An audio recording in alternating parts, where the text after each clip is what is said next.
back, everyone. Welcome to Brilliant Minds with a giant question mark. Brains, banter, and being human. Just to remember, as always, we are professionals, but we are off the clock. I'm Olivia, and this is the lovely Andrea. It's nice to see you. Good to see you. This is actually the first time we've seen each other this week. I know it felt a little weird. I was like, wait a second. I think that's why I texted you yesterday and I was like, hi. I know, yeah, I felt that. Because it was about the middle of yesterday. I was like, I haven't talked to Andrea. I need to, text her. And then I got inundated with clients. And then it was like, hi. I'm like, oh, you're there. Yeah, I think partially through the morning, I was like, I haven't spoken to Olivia in a few days. But we had spoken, but it felt like we hadn't. Well, I mean, we had and we hadn't. We talked about soup over the weekend. I mean, I don't... Most underrated meal on the planet, in my opinion. Underrated. Yeah, okay, so I love soup, but I hate me some chili. Hate chili. Yeah. So, yeah. I still don't know about that one. That one's still really... I'm so curious what your trauma is around chili. It just tastes awful. I don't get it. Okay, so before we go on a rabbit trail about why I hate chili. I mean... We're not even talking about therapy icks. I know. Pet peeves, things we don't like. Ugh. I just I think I randomly thought of this kind of idea of what bugs me about just the field or about sessions or about being a client. And I was like, you know what? This would be an interesting topic because I don't think you and I have ever really talked about it. Like what bothers us or what pops up. I know we talked about in the last episode, vocabulary and jargon that we both don't use. Yes. Yeah. Don't like it. So I figured that would be kind of a good little transition into, therapy icks. So I don't know. Do you want to go first? Do you want to tell me what comes to mind when you think about therapy icks?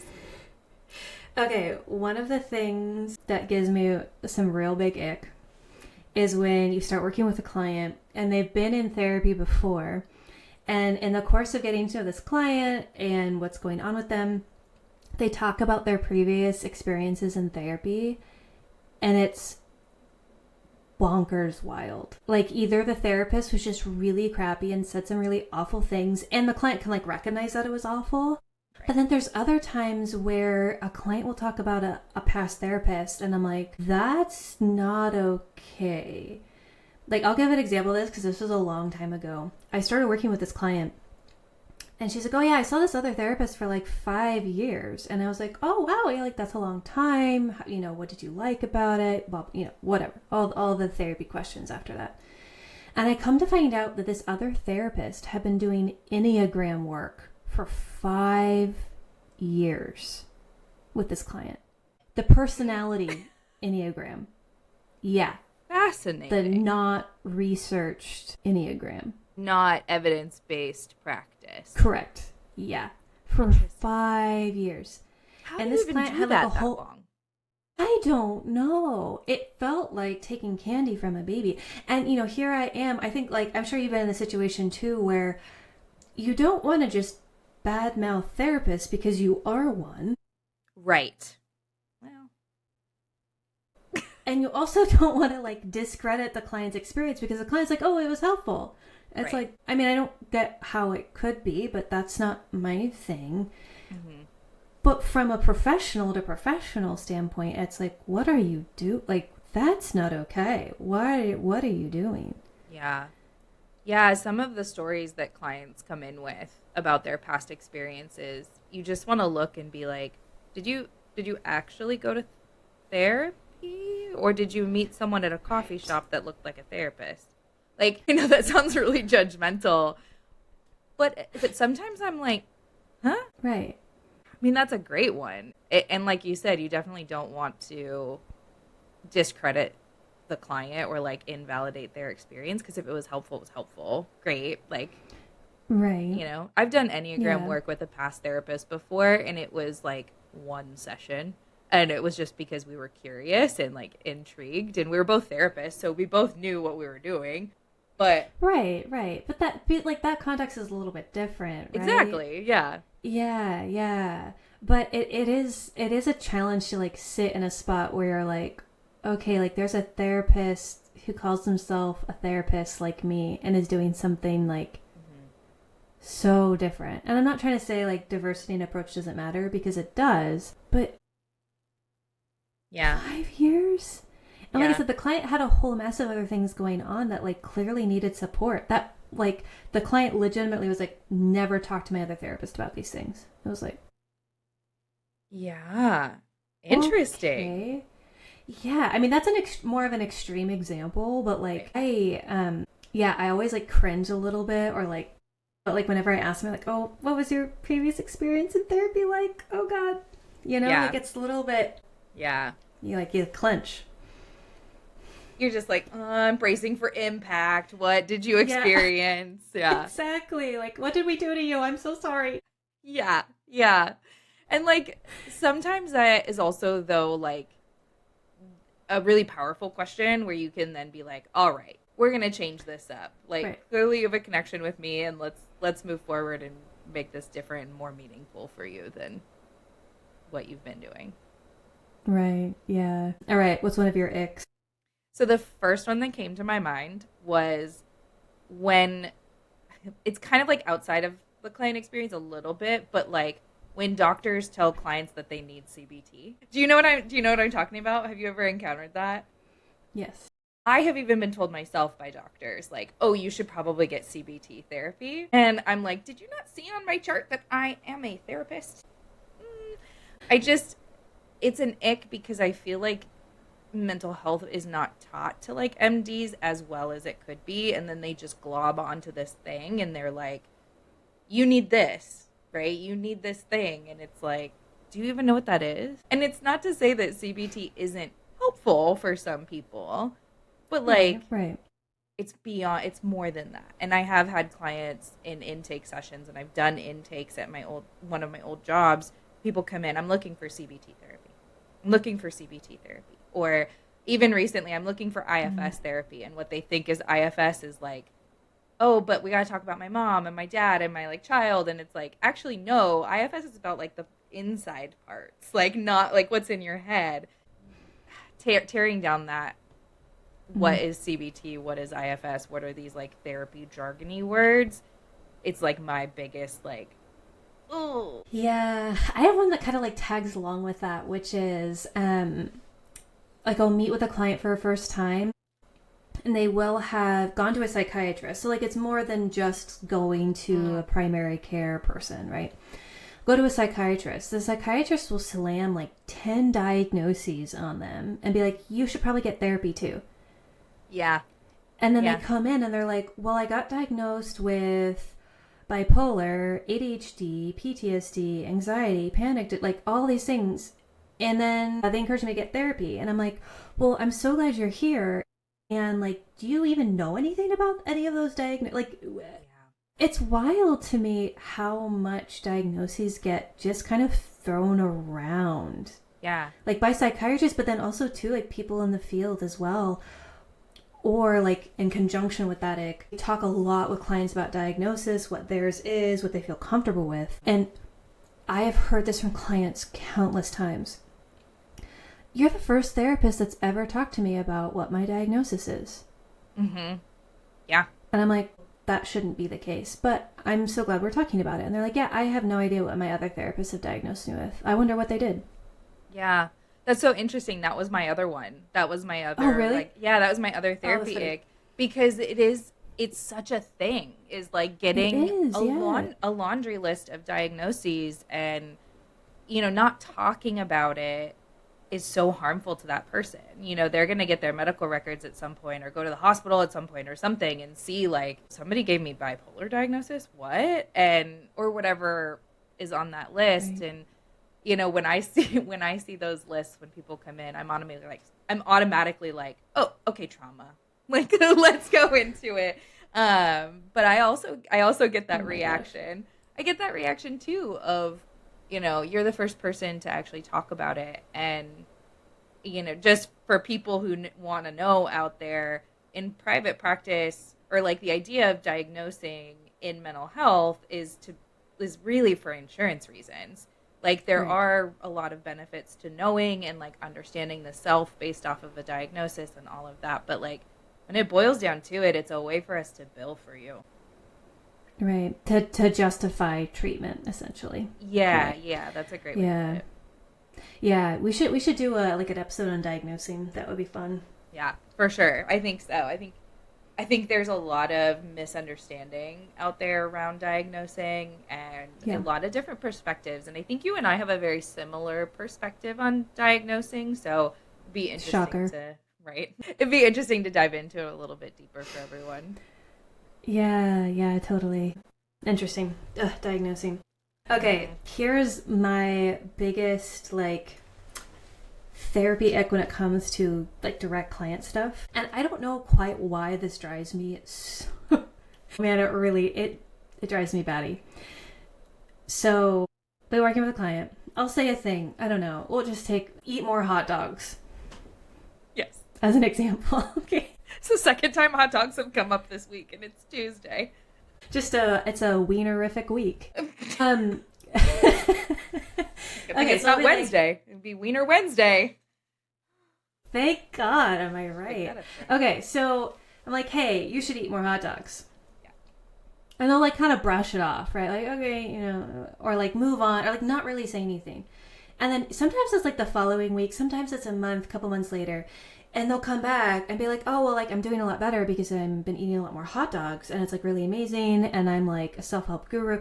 But it's like they literally cannot remember that I said eat more hot dogs. Like it's like my input Yes. is now their own thought. Yeah. Like there's no recognition that it came from anywhere else other than them, which ultimately like the outcome ends up being the same, which is like they get better and the advice is helpful. So like I can't be too mad, but it happens all the time. Like your input gets assimilated into their brain, and like it's either a seed that pops up literally the next day and they start eating more hot dogs, or it's like months down the line and they're like, oh, this amazing thing happened. I did this thing for myself. I ate more hot dogs and my mood got better. And I'm like, Have you ever great. so badly wanted to say like I told Yes. you so? Yes. Have I ever? I don't think I have ever. I think I probably have, but more so because like I had that relationship with that person where it was like Yeah, I mean, I have to like really think about it. I mean, I'm sure maybe like once or twice I've been like, probably somebody like really wise told that to you. Like make a joke out of it or something, yeah, you know? yeah, exactly.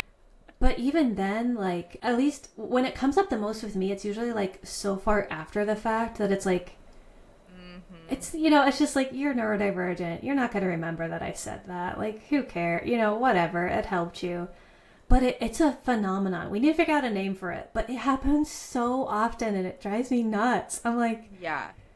especially because when you say it, it's like, it doesn't really look like it registers anywhere or like clues in. You know what?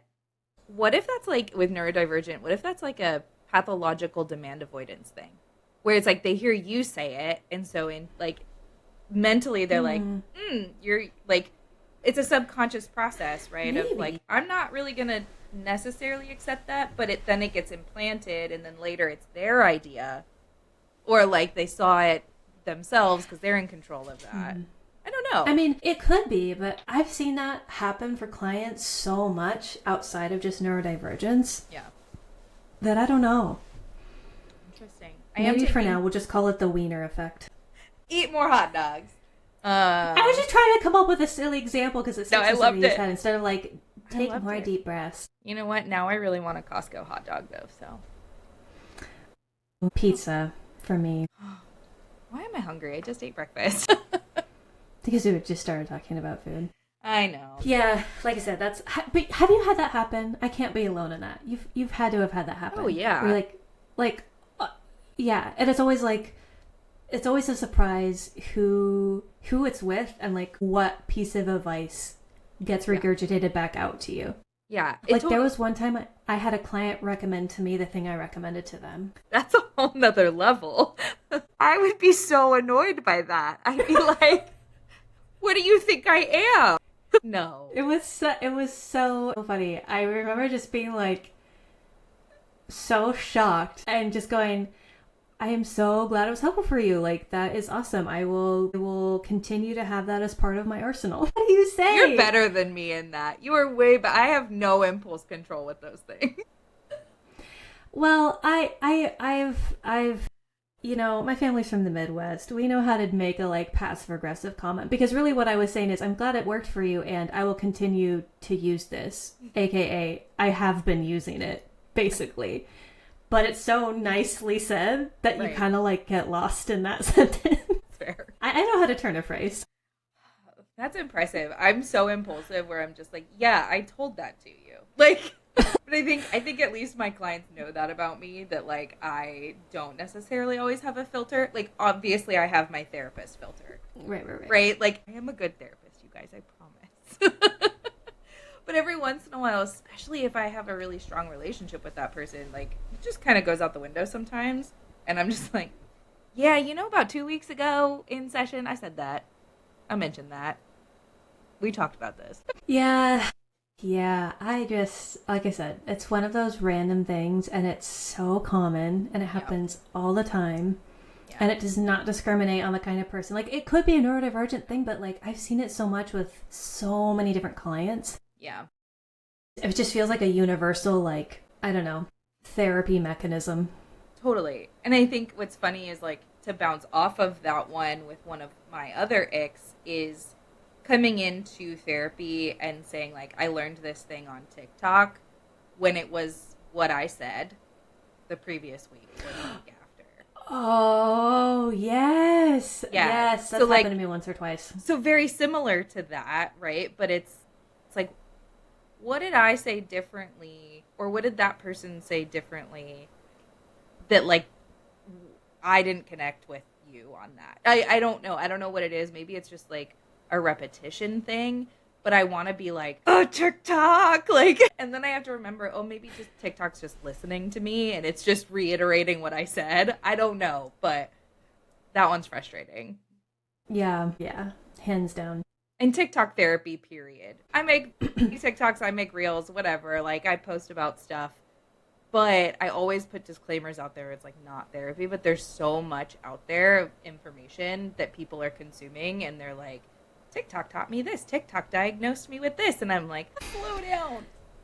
Yeah. That kind of like goes along the lines of, I haven't had this happen to me directly yet, although I know it's been happening to other people that are in the field, which is like a client will show up and be like, oh, well, I like, I was having this issue and I chat GPT'd it and I took their like life advice and I was like, woo, hello. It feels a little bit along those lines too, of like going to AI for life coaching. And we could do a whole episode probably just gonna say our that. Issues about life coaching versus therapy, because yeah.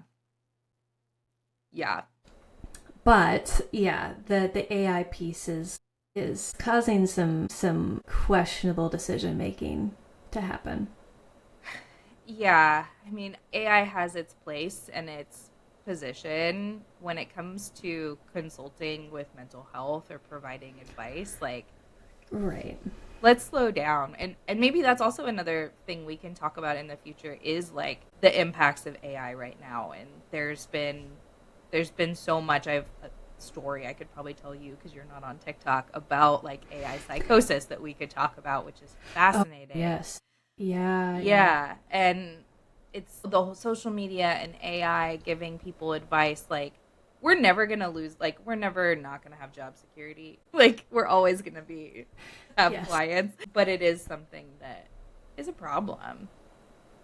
Yeah, for sure. So I want to know if this is on your list or not. I kind of like debated on whether it's on my list or if like it doesn't matter so much to me, but like doorknob confessions. Okay, what can you give me like an idea of what you mean by that? Like, are you talking in a session? So maybe I'm using so now I'm already to blame. I'm using a word that we use in the field that everyone's not necessarily going to be able to recognize. I apologize.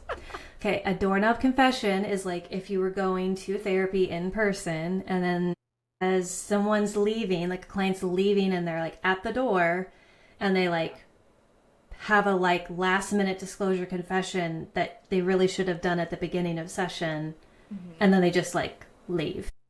Right, right.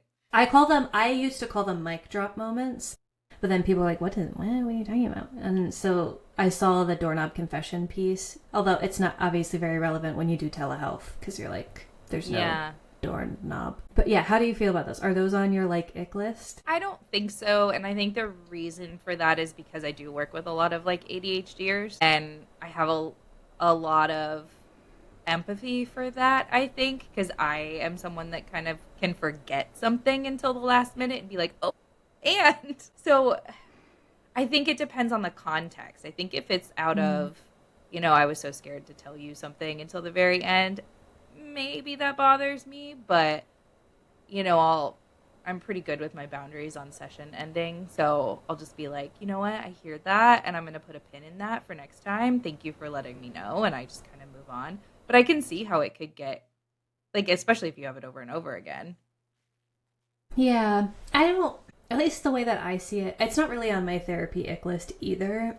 I just know it's a, like, fairly common thing. It's kind of like the wiener effect, right? Like, it's just, I can't help myself, I'm sorry. I think it's just, like, part of the therapy mechanisms that play out, right? And usually how I see, or how I have seen it, is not necessarily clients forgetting until the last minute, but clients avoiding until the last minute. And personally, I love working with avoidance. Like, that might sound kind of silly, but I love working with people that are avoidant of things, because I think my style generally works pretty well with folks like that. So yeah, the doorknob confessions piece doesn't really bother me or is an ick, but it is something I've thought about, because I've seen other therapists kind of complain about it, of like, well, now I have to spend, and it's like, well, no, you don't have to spend that. Like, there's clearly a reason they did it within the last 5 minutes. Maybe it's easier, if they are avoidant, maybe it's easier for them to say it and then walk away, and then you can hold them to whatever that is next time, than trying to hold them there then. And yeah, so I was just kind of curious what your thoughts are, because I've seen a lot of other therapists like complain about it. Yeah, definitely. It actually just came up in supervision with someone recently, and they asked that question, like, how do I avoid it, or how do I like mediate it without going over time? And I'm like, well, you don't have to, like, validate that they were bringing something up, and then say it's for next time, because you're not going to go anywhere. Like, your session time next week is usually not going to go anywhere. Right. And also, like, there's no good way to avoid or like prevent those things from happening. Yeah, that's the therapeutic experience, right? We're all human. Yeah. I have had clients like really keep doozies of information from me. And I don't like that. That's like a personal ick. You know what I mean? Like, it feels I feel a little bit guilty for being mad about it, because like, if you don't feel comfortable, don't want to, can't make yourself, whatever the case may be, it's like, oh, okay, fine. But there have been a couple times where clients have like held out on information, like giving me like juicy stuff purposefully. And it's been like, I mean, okay, it's your information, but like, come on, man, like, you yeah. I would say sometimes like that one makes me question like whether or not my relationship with them is strong. And I know that's not true. That's my imposter syndrome. But that's what comes up for me when that happens, is like, what did I do to make you feel like you couldn't tell me that? Like, but that's not always the case. Yeah. I don't think that's always the case either. But yeah. That can drive me a little bit. But I don't know what I don't know. Like, how am I supposed to know to ask or like drill you or whatever? Because you could also just like boldface lie to me. I haven't really ever like caught a client in a lie necessarily. So like, that ends up not really being an issue. I work with kids and teens. Like, well, yeah, okay, that's fair. That would probably come up a lot more. Yeah. Oof, for real. Yeah, the other one that I was thinking of, it's like, it's not a full ick necessarily, but clients are talking about something and you have to like keep that impulse remark in, whatever it is. Why is that so hard? After how many years we've been in the field, why is it still hard to keep a mouth shut? I think because we've done it for so long. and we've had to hold it in for so long. I mean, that's my theory. I think one of the only reasons I have a notepad with me at all times is so I can write that shit down so that I can get it out of my brain. So I've put it out there somewhere. Yeah. I think like one instance of where it's particularly painful is when like a client comes in and they want to work on something, and then you see this like glaringly obvious thing that you know they're going to have to work on that's like underneath the thing that they say they want to work on, but because you don't have any real like relationship with them yet, you know you can't really go there, so you just have to like sit on it for however long until they're like ready to get around to it. It's like almost inevitably a relationship with a parent, like almost every time. I don't know why. It's like almost always a relationship with one of their parents. Yeah. That's like, we need to get to that. And that can be really hard for me to hold in because I'm like, oh, I just want to, like, it's there. It's so obvious. Like, I just want to get to it. But you know that the timing's not right.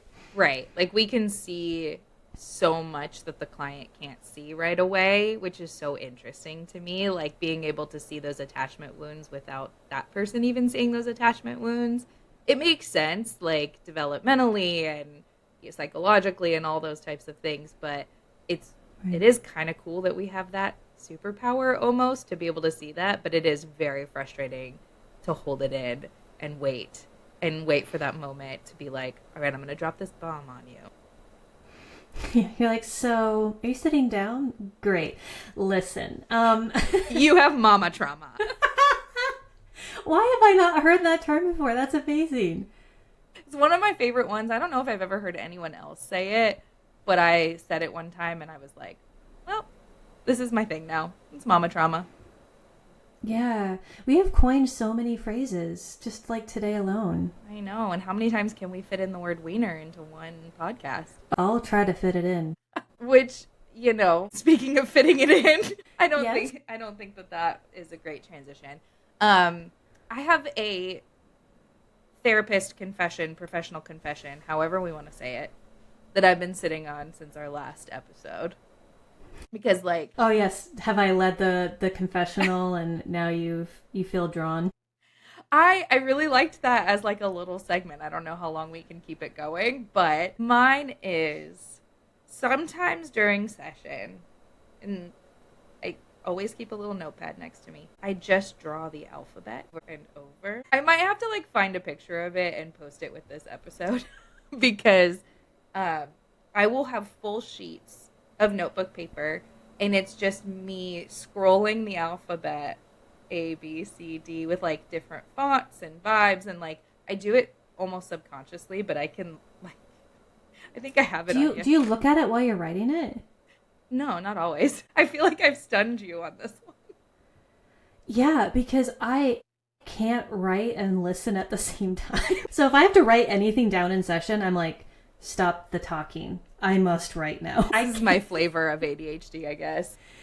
Yeah, like the whole, there's a lot of people that will doodle to help them focus, right? No, I can't do it because I get so focused on the doodling, I literally just can't listen at all. See, doodling I get way too in my head about, and I'm like, oh, I missed a petal on this flower. I screwed it up. And I'll, like, get really annoyed with myself. But when it comes to the alphabet, like, I know that I can write my letters. I hope so at this point. I've even done numbers. Like, I'll do, like, 1 through 9, or 0 through 9, over and over and over again in, like, different sizes and ways, and sometimes I'll do, like... How did I not know? Okay, mostly I'm confused because, like, how did I not know this about you, for one? But for two, like, I just can't even imagine doing that in session because that's so counter to how my brain works. That's wild to me. Wow. Yeah. Wow. The ABCs...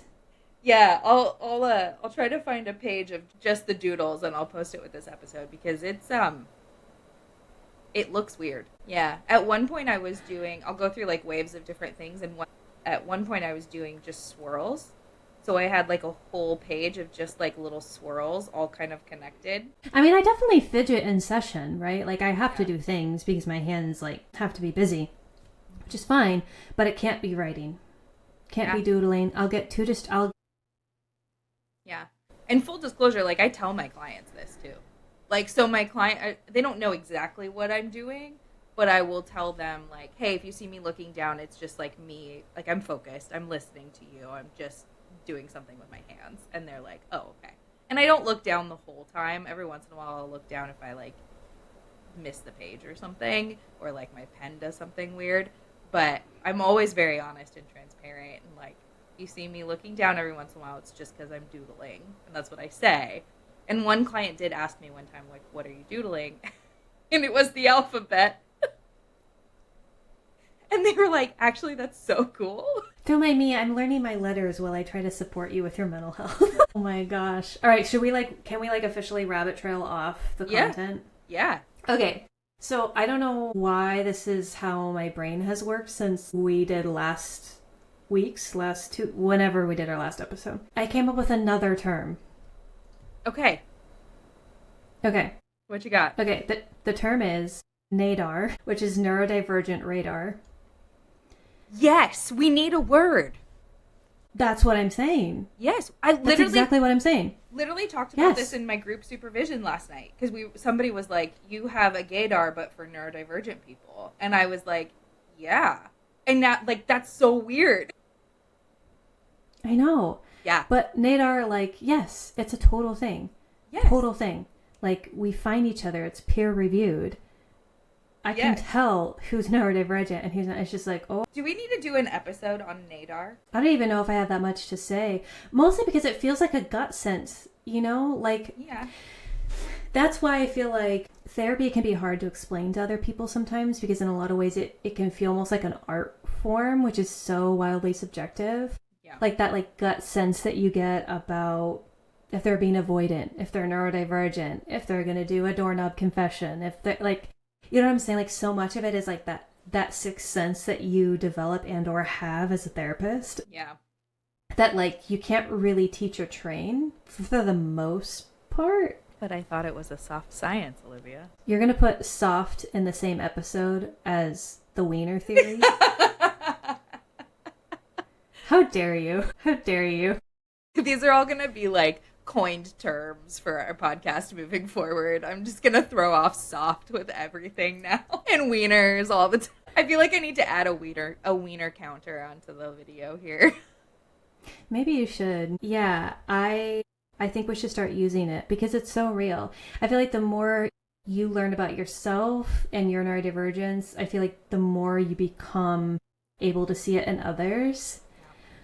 And also it's like fun. It's like a little mystery game, you know, where they're like, why? Like, oh, what makes you tick? Like, why are you doing it? And it's like, oh, you're doing that. Oh, I see what you're doing. Yeah. I actually went out to dinner with some friends recently, and we're all ADHD and autistic, and we got on the topic of me being a therapist and working in the neurodivergent space somehow. And one of my friends looks at me and they're like, so who at this table is autistic? And I just was like, you all know already. Like, and it was so funny because we were talking about that kind of NADAR experience.